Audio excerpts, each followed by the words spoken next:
Sometimes you're browsing through Facebook and suddenly you see something that you've never seen before in real life, a machine that you know isn't going to be fantastic, but its oddness makes it worth it. Today's video is this Philips U800, a machine from the early 90s, possibly even late 1980s. Upright bagged vacuum cleaner. Let's have a look.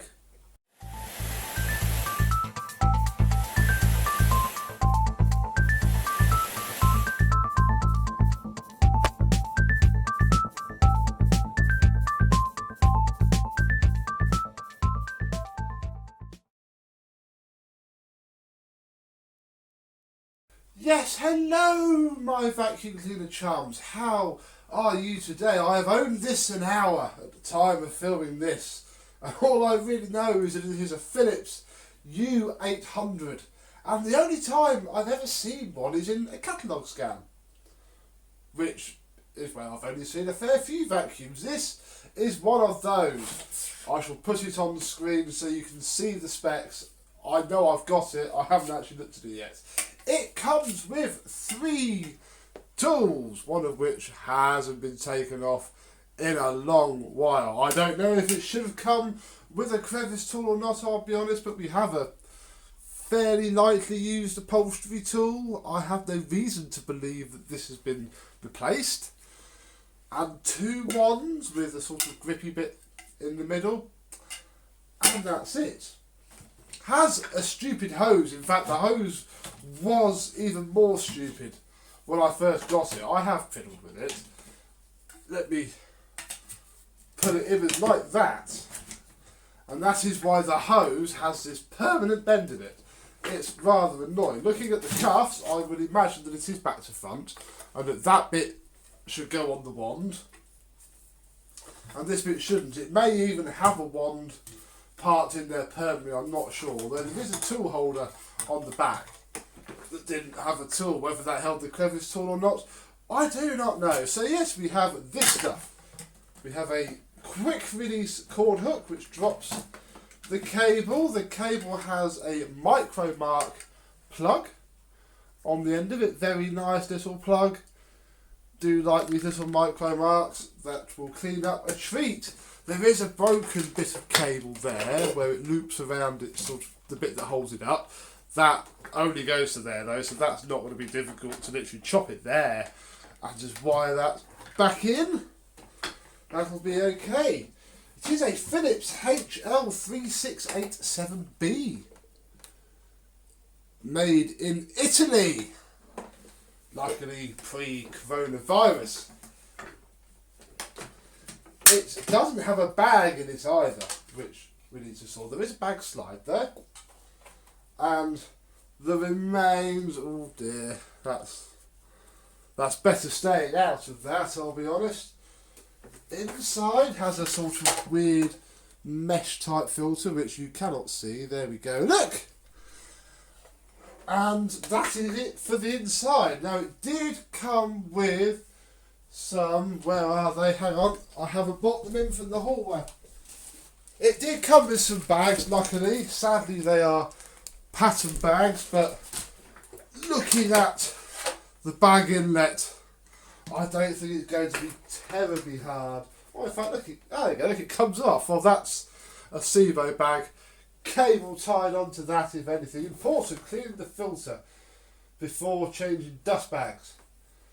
There we go. So that's cool then. That makes bodging bags on, but I don't have any bags on me and I don't want to do it anyway. Ooh. Thank you for purchasing hygienic sanitizer bags. And look, this is using a Turbo Power 2, Turbo Power 3 or Turbo Power 1000 on the front. So we'll chuck one of these in. There's no point in making it SIBO'd up in the state it's in. Good job we have the bag slide to hand. That on. Horrible single walled jobby here though. In fact, we can take that off and I can poke through. No laughing at the back there. Push this in, no rubber seal. Oh, it does open out from the top. No rubber seal. That is what gave paper bags a bad name. But that is easily HEPA flow. I can live with that. The bag door then goes back on and clips up. I think there might be a bag full indicator there, but I do not know at the minute. Let's have a look underneath. Well, by pushing down on the one recline lever, the machine goes flat. Oh, and it's at the right angle, and we can look underneath where we see a base plate. In fact, look, I have my toolbox here. So there's two part locking tabs, and then the base plate pulls off. It's been used for damp. It has, wow, that's a warm belt from a Hoover as well. That's slipping, but the brush roll, I won't take it out. There's lots of hair wrapped around it, but it has paddles or beaters and brushes, although they're quite soft but very good. Doesn't seem to be clogged up. Yeah, very simple. I'm quite confident that just a Dyson DC07 non-clutch belt will sort that, as it seems to sort out many other vacuum cleaners. Top tip, if you just need a straight belt, try a DC07 non-clutch. They fit everything. Yeah. Did also notice, which should be easier to film like this, a grill with two screws, and it would be a shame to not take those two screws out just to see what lies beneath. Yeah, why not? Ah, but of course, how do you get into it?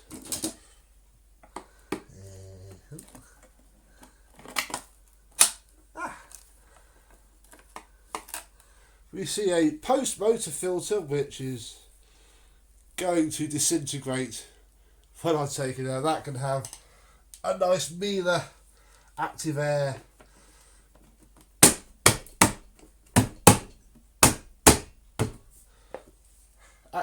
clean, cut down and fitted to size. That is it. We are looking at a very basic bagged upright vacuum cleaner.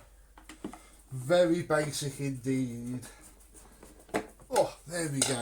We also have the height control, which does height control things. We'll stick it on medium, I think.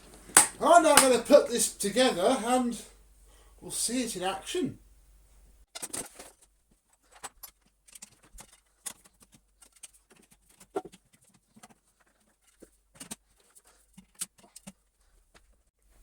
Well, that's a bummer. I've just gone to put the extension wand on the tool holder and it snapped. Oh, I'll put that to one side and see if I can do it. Glue it back on. Although I did check the... It doesn't fit. I did check the catalogue scan that I was talking about earlier.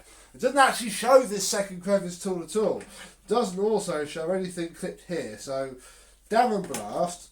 We'll put you there and I'll put you over there. That's a bit of a bummer. Folks, we've broken it already and obviously I'm never going to be able to get another one of those. So, that'll have to be epoxied back on. I've also put the hose on as it was incorrectly because it fits in there, and again that's all one piece, and yeah, that's game over if I snap that. Right, we ready? Whoa.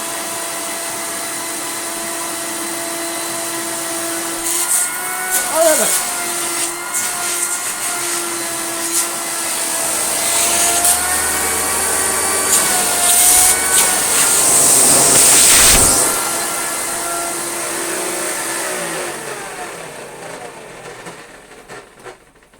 That seems okay, doesn't it? Okay suction for a machine that's going to be in desperate need of a refurb. Let's check it out on the carpet.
Well, that wasn't too bad actually. It picked up the sawdust really rather well. It doesn't like this rug, I'm assuming because the base space is also filthy, so it just dig in, which is a bit of a pain. So I have laid carpet out to see if it fares any better on a deeper pile. Nice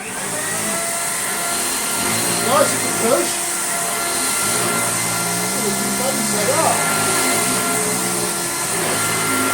That's very pleasant.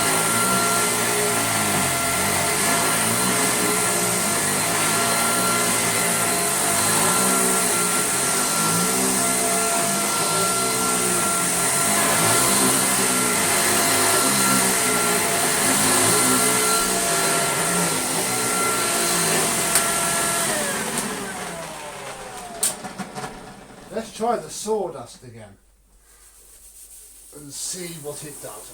Rub it in really rather well. And everything. And all that jazz. Oh,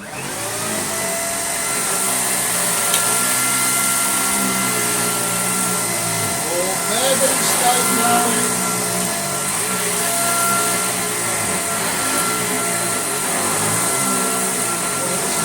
About a bit. Oh, it's doing it.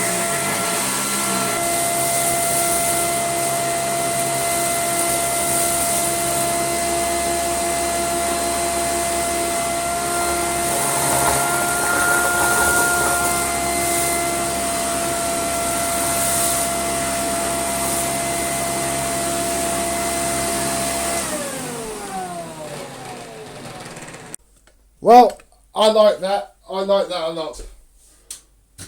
Well worth the £5 I paid for it, I think. Bit of laugh, if nothing else. I mean, it's one of those vacuum cleaners that probably wasn't very good to begin with. So we have to have our hopes low. It is quite clunky. In the earlier Dyson ball propaganda advertisements, they depicted, you know, these machines not being able to turn corners, and yeah, they were. This fits that description. It also seems to do the SIBO thing of feeling like it's not doing an awful lot, but actually it really is. So yeah, pretty cool. Oh, I've just noticed, look, it's even got a cord hook, a machine hook. I had to put my finger on that. I wonder what the heck it was. Not quite. I mean, it is light, but I wouldn't want to hang it from a nail. So yes, the Philips U800 before video. Hopefully once it's cleaned up, if it works any better than that, it'll be really quite impressive. So thank you very much for watching. I hope you've enjoyed, and I and this Philips will see you soon. Bye bye.